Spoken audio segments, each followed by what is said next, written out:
And our top focus in WION right now. An Egyptian delegation is in Israel to broker a ceasefire deal between Tel Aviv and Hamas in Gaza. Members of the delegation warned that Israeli ground offensive in Gaza's Rafah city will have catastrophic consequences for regional stability. This comes over Israel's confirmation of an all-out assault in the city that shares borders with Egypt. Egypt's Intelligence Office Director Abbas Kamel led the delegation that arrived in Israel on Friday. Egypt is expected to table, and I'm quoting here, new vision for a prolonged truce in the war. The death toll in the war in Gaza has climbed to 34,000, and this is as per the Hamas-run government in the Strip. The urgency for a truce has become higher than ever, with several areas reported to be on the brink of famine. Now, both Israel and Hamas are facing international calls to agree on a total ceasefire. As per Egypt, Friday's talks focused on a limited exchange of Israeli hostages for Palestinian prisoners. Meanwhile, it also addressed the return of displaced Gazans to the north of the Gaza Strip with minimum restrictions. The start of an exchange is expected to then make room for further negotiations, leading to a stop in the fighting. The mediators say that they are chalking out a plan to accommodate the ceasefire demands by both the sides. Hamas has said it is reviewing the truce proposal given by Israel and will respond after studying the peace plan. The group has called for a ceasefire and the assured exit of Israeli troops from Palestinian territories. Tensions are at boiling point in West Asia. Meanwhile, Israel continues to escalate its Gaza offensive against Hamas.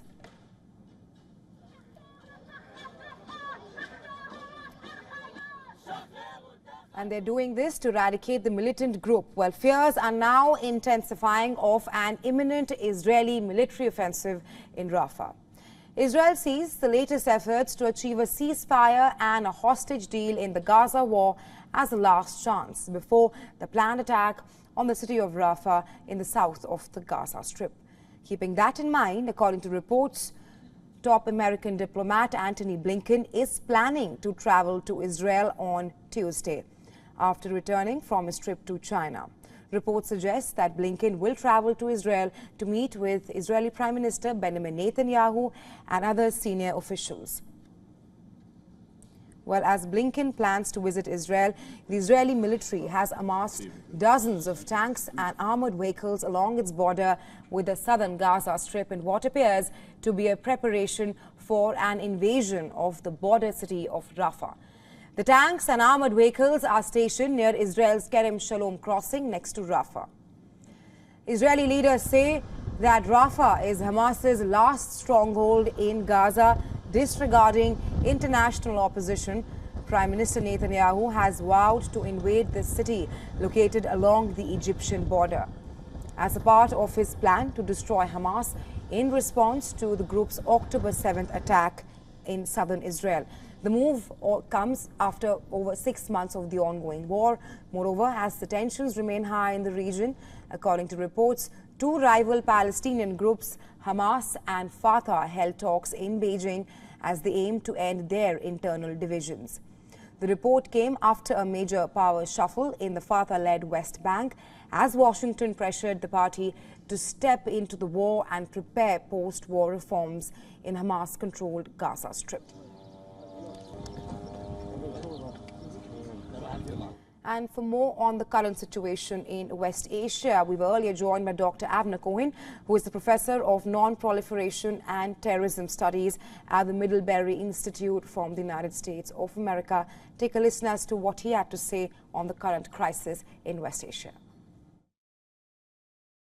Yes, I think that right now the negotiations are reaching a very, very high moment of getting close to decision.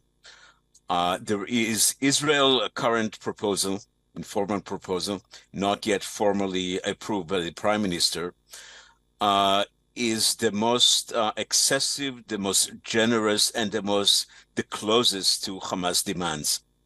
it doesn't promise in the first phase a full end of the fighting, but it does offer many things that Hamas wanted very badly, including opening the road along the Gaza Strip from north to south, including allowing people to move without Israeli control, and essentially ceasefire for a long time.